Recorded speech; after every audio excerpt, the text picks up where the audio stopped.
함께 말씀 보겠습니다. 이 시간 하나님 우리에게 주시는 말씀은 에스더 1장 9절에서 12절까지의 말씀입니다.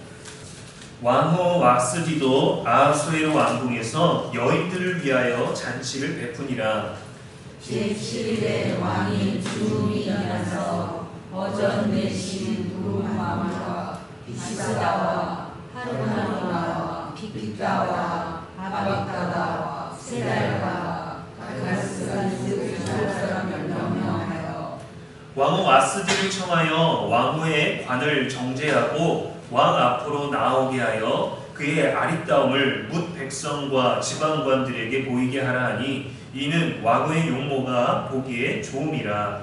그러나 왕후 왁스는 내가 잘하는 왕명을 따르기를 싫어하니 왕이 진노하여 왕 속에 불 붙는 듯 하더라. 아멘. 이는 살아계신 우리 하나님의 말씀입니다.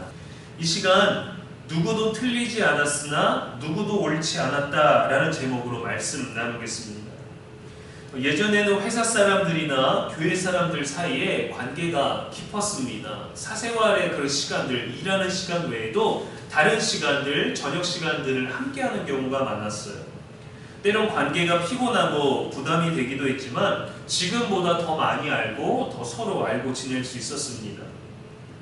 그래서 회사의 상급자나 동료, 가까운 사람의 집에 찾아가기도 하고 가족들끼리도 자녀들이나 아내들끼리 서로 알고 지내기도 했었죠. 근데 그게 부담이 되기도 했습니다. 여성분들에게 손님이 찾아오는 거 신경이 많이 쓰이는 일이잖아요. 친척들이 우리 집에 와서 모이는 것 그래도 반갑고 즐거운 일이지만 신경이 많이 쓰이고 부담이 되죠. 집안을 노출하는 것과 굳이 만나도 되지 않은 남편의 회사 사람들을 또 손님으로 맞이하고 또 때로는 내가 아는 사람들이 아닌데 내가 그 모임에 손님으로 가야 할 때도 있었지 않습니까? 전에는 남성분들의 사회생활을 위해서 아내분들이 이러한 희생들이 있었던 것 같아요. 어디 가서 제 집사람입니다 라고 하거나 사모님이시구나 하면서 서로 어색하게 인사를 하고 또 웃으면서 또 반갑지만 부담스러운 그런 만남들이 있었어요. 그러나 그것이 때로는 위로가 되기도 하고 관계 속에서 도움이 되기도 하고 힘이 되기도 했었던 때가 있었죠. 그래서 부부가 모이거나 가족이 모이는 자리는 단순한 만남 이상으로 무언가를 보여줘야 할 때도 있고 또 체면을 또 세워야 할 때도 있었고 또 무언가를 자랑하기 위해서 모임을 만들 때도 있었습니다. 지금 시대는 개인의 사생활을 철저하게 존중합니다. 밥 먹을 때, 일할 때, 퇴근 후에. 그래서 굳이 사람을 집에까지 초대하지도 않고 그런 만남을 가지지도 않고 굳이 가족들을 동원해서 직원의 관계입니다. 회사의 누구입니다. 제 가족입니다. 하고 소개하지도 않죠. 서로 피곤하기 때문입니다. 부담되기 때문이죠. 근데 보이고 싶어하는 경우도 있습니다. 사람을 만나는 건 그렇게 원하지 않는데 나의 삶을 보여주고 싶어하는 일들은 많아졌어요. SNS를 통해서 좋아요를 통해 진짜 삶이 아닌 가짜 삶을 보여주는 것에 만족을 느끼는 사람들이 많아졌습니다. 관계보다는 인정을 받는 것, 자신을 높이는 것, 과시하는 것. 사랑받기 위해서, 인정받기 위해서, 과시하기 위해서 누군가는 나의 어떤 채널, 내가 올린 사진, 내가 올린 그 영상에 좋아요를 눌러줘야만 나의 어떤 존재감이 생기는 삶. 피곤하게 사람을 대하지는 않고 내가 원하는 것만 보여줘도 되기는 하지만 오히려 이러한 삶이 더 피곤해졌습니다. 때론 사랑받고 싶은데 보여지는 사람이어야 하고 존중받아야 되는데 수단이 되는 존재가 되기도 하죠. 오늘 본문 아하수에로 왕과 왁스디 왕비 사이에서 이러한 갈등이 벌어졌습니다. 겉보기에는 왕비가 왕의 요청을 거절했다라는 괘씸한 사건처럼 보이지만 왁스디의 입장에서는 또 그렇지 않죠. 그 이면에는 권력과 존중, 관계와 자존감이 충돌을 하고 있어요. 페르시아의 절대 권력자인 아하수에로 왕이 180일 동안 전국의 귀족과 관리들을 불러서 자신의 부와 권력을 자랑하는 잔치를 열었습니다. 180일이 끝나고 나서 7일 동안에는 왕궁에서 왕궁의 뒷뜰에서 백성들을 위해서 잔치를 또 열었어요. 왕후 와스디도 왕의 궁전에서 따로 여인들을 위한 잔치를 벌였습니다. 왕과 귀족들의 잔치가 있었고 또 백성들을 위한 잔치가 있었을 때 왕비는 여인들과 함께 독립적인 영향력을 행사해서 잔치를 하고 있었던 거죠. 근데 잔치 마지막 날 왕이 술에 취해서 흥이 났습니다. 술을 먹어서 주체를 못할 때 꼭 문제가 생겨요. 왕비를 신하들 앞에 나오게 했습니다. 왕후의 용모가 보기에 좋음이라 했어요. 내가 보기에 좋으니까 남도 보기에 좋을 것 같아서 그 보기 좋은 걸 한번 봅시다 하고 불러내는 거예요. 그런데 이상하게 왕비가 거절을 했어요. 내시가 전하는 왕명을 따르기를 싫어하니. 사실 거대한 제국일수록 왕의 권한은 엄청난데 왕비가 마침 이상하게 이때는 거절을 합니다. 이 흥겨운 지난날의 모든 잔치가 엉망이 되어버렸어요. 왕이 진노하여 마음속이 불붙는 듯 했습니다. 자존심이 구겨졌죠. 왕의 권한이 무너졌어요. 그동안 내가 과시하고 그동안 자랑했던 모든 것들이 다 무너져 버렸습니다. 얼마나 자존심이 상하고 괘씸했겠어요. 아하수에로 왕과 와스디 왕비 사이에 깊은 갈등을 발견하게 됩니다. 그들의 직분은 이 거대한 제국에서 둘 다 최고였습니다. 남자로서 최고, 여자로서 최고의 직분과 위치에 있었지만 결국 그들의 관계는 뭐예요? 일반 사람들과 다름없는 부부의 관계였습니다. 아내와 남편이었어요. 아하수에로 왕은 권력의 정점에 있었습니다. 모든 것이 말 한마디면 자신의 뜻대로 전부 됐어요. 지난 과거에 이 제국 안에서 세워졌던 모든 법령까지도 말 한마디면 바꿀 수 있었습니다. 6개월 동안 잔치를 통해서 많은 것을 과시했어요. 근데 그러다 보니까 술에 취하다 보니까 그 마음에는 허세가 있었고 또 외로움도 있었습니다. 그래서 그것들을 채워야만 됐어요. 술을 마시면서 즐거움을 누리고 있었지만 그 안에 있는 두려움, 고민, 염려, 외로움, 공허함, 높은 자리에 있었지만 높은 권력이 있었지만 그를 채울 수 있는 것은 모두에게 존경과 위엄을 지켜야, 왕으로서의 권위를 지켜야 했던 겁니다. 다른 이들이 인정할 수밖에 없는 권위를 세우다가 이제는 또 하나의 권위를 남들에게 없는 걸 세우고 싶었어요. 그래서 어떻게 했냐면 가장 가까운 왕비, 아내를 도구로 삼는 행동을 해버렸습니다. 왜 그랬나요? 술에 취했기 때문이죠.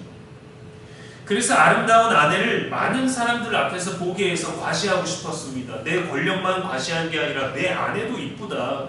내 아내가 이렇게 아름답다. 너희 여기 모여있는 너희들의 모든 아내들을 보아라. 내 아내가 더 보기 좋다라고 과시하고 싶었던 거죠. 그러나 그는 이미 취해 있었기 때문에 잘못된 행동인 걸 인지하지 못했어요. 그 교만의 유혹에 빠져버렸습니다. 사리분별을 하지 못했어요. 왕비가 거절했습니다. 왕비로서 자존심을 지키고 싶었겠죠. 더 오래전에 우리들의 아내들도 이러한 어려움들을 겪지 않았습니까? 회식 자리, 어떤 모임 자리에, 동창회 모임에 거기서 참여해서 내 집사람입니다 라고 소개하면 안녕하세요 누구 안사람이에요 하고 거기서 얼굴에 근육이 마비될 것 같은 그런 미소를 남기면서 가만히 앉아서 밥을 먹었던 그런 시절들이 있었잖아요. 그것이 남편을 위한 여성의 내조였던 시대가 있지 않았습니까? 얼마나 많은 희생과 헌신이 있었습니까? 와스디는 어땠을까요? 여성으로서, 왕비로서 존재하는 그가, 사랑받아야 되는 아내로서 존재하던 그가 술 취한 남성들 앞에서 아름다움을 드러내라는 모욕적인 말을 들었을 때 관을 쓰고 왕 앞으로 나오게 했다라고 되어 있는데 일부 유대 전승이나 탈무드에 보면은 어떻게 해석하냐면 관 외에, 왕비의 관 외에 아무 옷도 입지 말고 나오라는 요청입니다. 옷은 왕비지만 누구든 귀족이든 뭐 어디 해외에서 뭐 좋은 걸 사들였든 엄청난 실크를 가지고 만들고 보석을 달았든 누구나 할 수 있는 것이지만 그 몸이 가지고 외모가 가지고 있는 머릿결과 눈동자가 가지고 있는 그 아름다움은 뛰어넘을 수가 없죠. 그래서 벌거벗고 나오라 라고 요구했던 해석들이 있어요. 그리스의 역사가 헤로도토스의 기록에 보면 루디아라는 곳의 왕 칸타올레스가 자신의 신하에게 자신의 아내 왕비의 아름다움을 보여주고 싶어서 그가 옷을 갈아입을 때 왕과 신하가 함께 구석에 숨어서 그 알몸을 지켜봤습니다. 야, 어때? 겁나 아름답지? 예쁘지 않냐? 나의 왕비조차 아름답지 않냐고 그것을 과시했습니다. 그러다가 신하에게 죽임을 당하고 그 신하는 왕비랑 결혼을 해요. 왕은 생명도 잃고 왕관도 잃고 비참한 결과를 보여줬습니다. 이게 어디서부터 나온 건가요? 자기 과시. 오늘 성경에 보면 이 왕은 술로부터 시작됐죠. 지금 아하수에로 왕이 왕비의 인격과 품격을 물건처럼 여기고 있어요. 내 권력 중에 하나. 거대한 제국의 어머니 같은 존재로서 이 왕비의 기분이 어떻겠어요? 웅하고 싶겠습니까? 내가 왕을 위해서 이 정도는 해야지 했겠습니까? 그 고민을 했을지도 모르죠. 그러나 그는 단번에 거절했어요. 왕 앞에 가서 부탁을 한 것도 아니고 내시에게 가서 이렇게 전하라, 이렇게 요청을 해달라, 이렇게 청해달라, 아무런 요청이나 부탁도 하지 않으면 그냥 거절해버렸습니다. 나타나지도 않았죠. 요즘이야 방송을 통해서 돈을 버는 경우가 얼마나 많아요. 보면은 여성들이 야한 옷을 입고 화장을 하고 옷을 다 드러내지 않고 자신의 살결을 다 드러내면서 그렇게 풍선을 받고 돈을 받고 스티커를 받고 자신이 그렇게 꾸며서 아름다움을 과시해서 스스로 몸을 노출시키고 때로는 천박함마저 아름다움으로 삼는 시대가 되었습니다. 그렇게 자기 자신의 아름다움을 드러내길 원하고 그것으로 돈을 버는 만큼 나는 아름답다라는 것을 과시해요. 아무리 왕일지라도 자신의 아내에게 그처럼 대하는 것이 여러분 과연 옳습니까? 왕비는 다른 여인들에게도 있는 그 아름다움만으로 평가받는 자리에 서고 싶지 않았던 거부감이 가득했을 거예요. 사랑받는 존엄한 존재가 아니라 단지 보여주기 자랑거리로 전락한 자신과 자신을 대하는 태도의 모욕을 느꼈죠.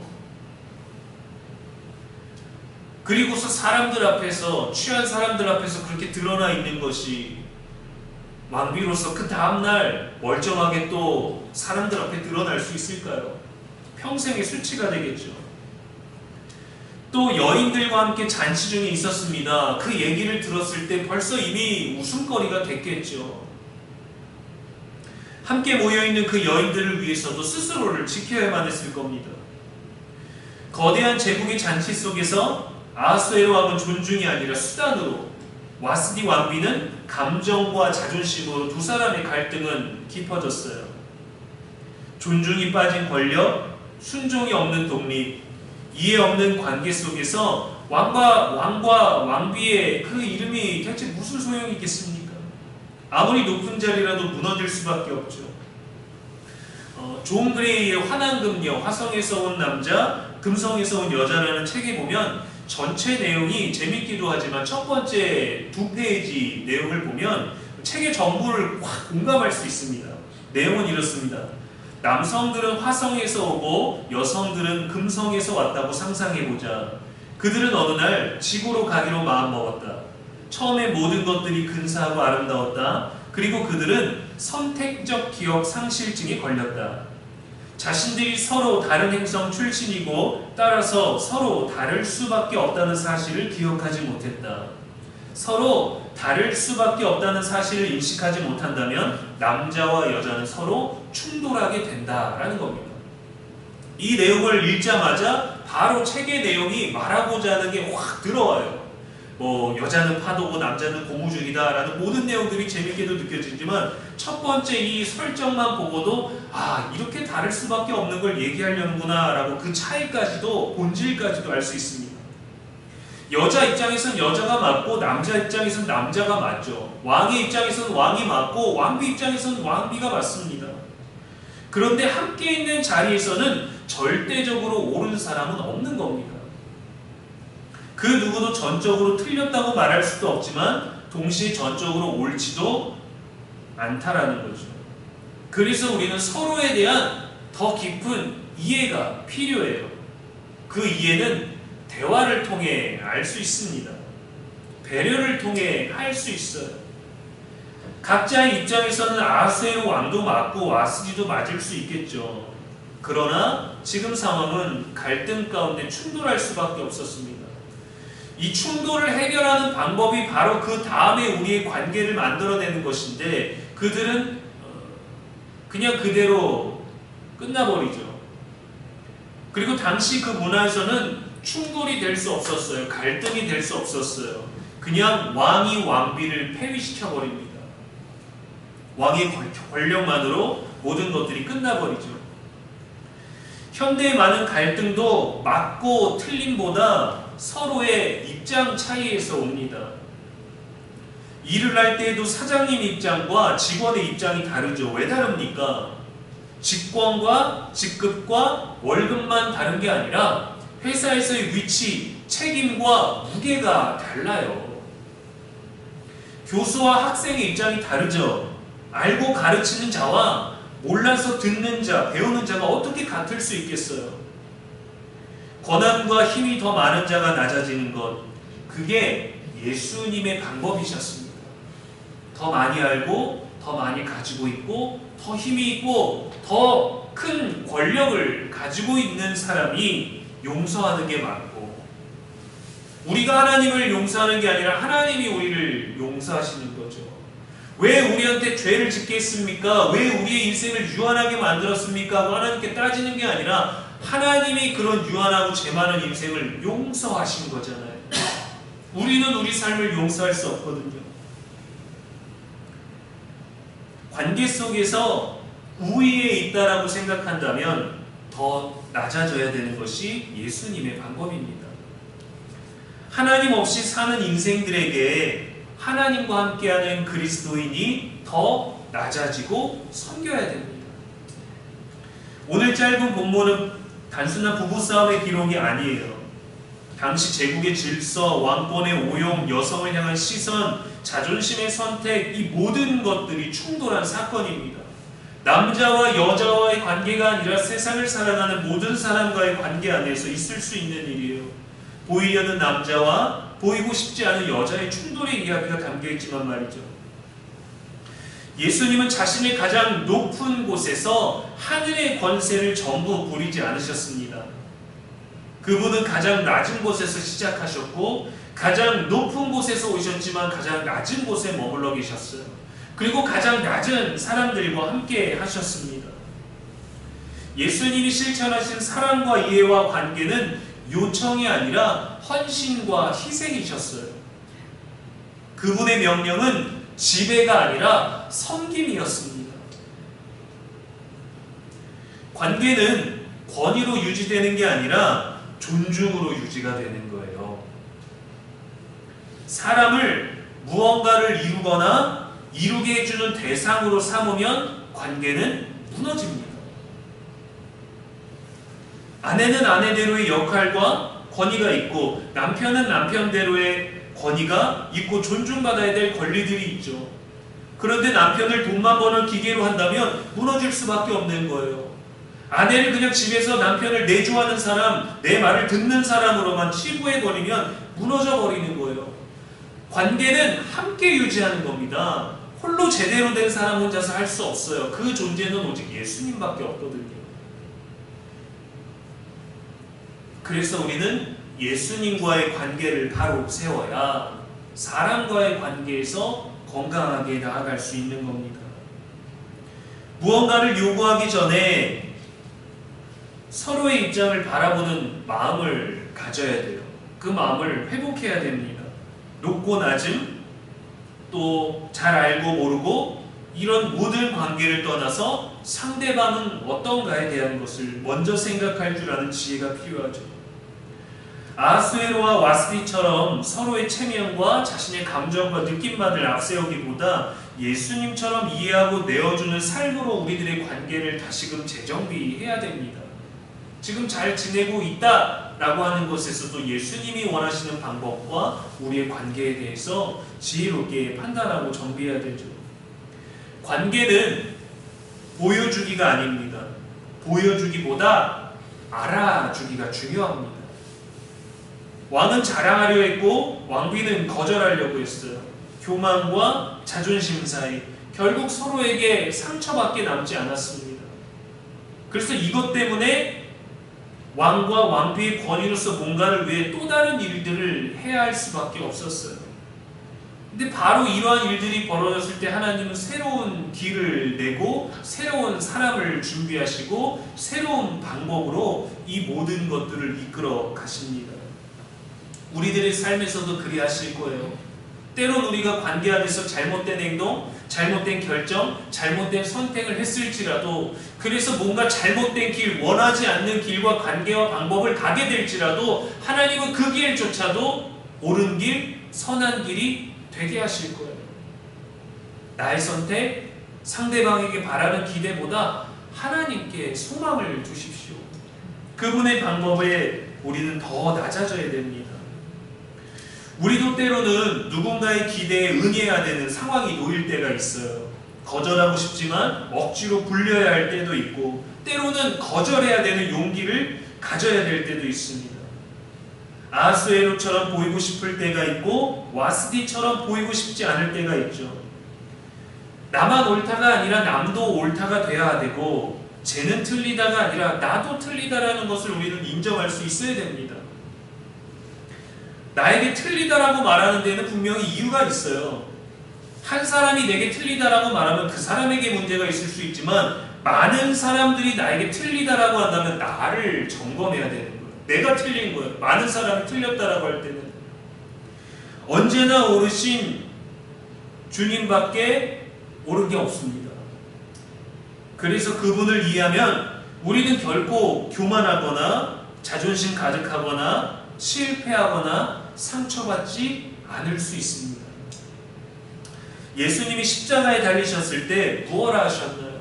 야, 내가 너희를 구원하러 왔는데 니들 이렇게 하면 어떡해? 하고 답답해 하셨습니까? 이 아무것도 모르는 것들, 내가 니들 구하러 왔는데 나를 여기다 못 박다니, 난 너희들이 왕인데 하셨나요? 이 불의 심판을 가져도 모자란 것들, 미련한 것들, 이렇게 말씀하셨나요? 아닙니다. 아버지, 저들을 사하여 주옵소서, 자기들이 하는 것을 알지 못함이니이다 라고 고백하셨어요. 우리의 무지함을 이해하셨습니다. 자신에게 침뱉고 조롱하고 무시하는 자들을 향해서 말이죠. 역사의 왕은 모욕을 견디지 못했어요. 그러나 온 우주의 왕은 수치와 모욕을 견디셨습니다. 그런데 거기에는 다 목적이 있어요. 다 자기들만의 목적이 있습니다. 아하수에로 왕의 목적은 자기 과시였고, 와스디 왕의 목적은 왕비이자 아내이자 여성으로서의 자존심이었고, 예수님의 목적은 무지한 우리를 위한 구원이셨습니다. 사랑의 계획이셨어요. 거대한 제국을 가지면 뭐합니까? 자신의 혁혁함을 드러내고 싶어하는데, 온 세상을 지으셨지만 아무것도 가지지 아니하신 주님은 어떻게 하셨습니까? 자신의 모든 걸 내어주셨어요. 우리들에게 모든 걸 주시려고. 아무것도 아닌 아무것도 없는 우리들에게 전부를 주기 위해서 자신을 내어주셨습니다. 오직 우리가 모든 관계 속에서 예수님을 닮아감으로 삶의 모든 관계를 새롭게 주 안에서 시작할 수 있는 저와 여러분 되기를 주님의 이름으로 간절히 소망합니다. 아멘. 기도하겠습니다. 하나님 아버지, 관계 속에서 존중이 무너지고 이해가 부족해지고 사랑이 식어질 때가 있습니다. 아하수에로와 와스디를 통해 우리 자신을 보게 하시고 보이려는 삶, 보이려는 신앙이 아니라 진실한 신앙이 되게 하여 주옵소서. 살아가는 모든 관계 속에서 감정과 체면이 아닌 존중과 이해로 마주할 수 있도록 우리의 눈과 귀를 열어 주옵소서. 나를 표현하는 말보다 상대를 품는 태도를 유지할 수 있는 지혜가 있을 수 있도록 성령이여 우리를 이끌어 주시옵소서. 우리 영원한 빛과 소망이 되시는 예수님의 이름으로 기도합니다. 아멘.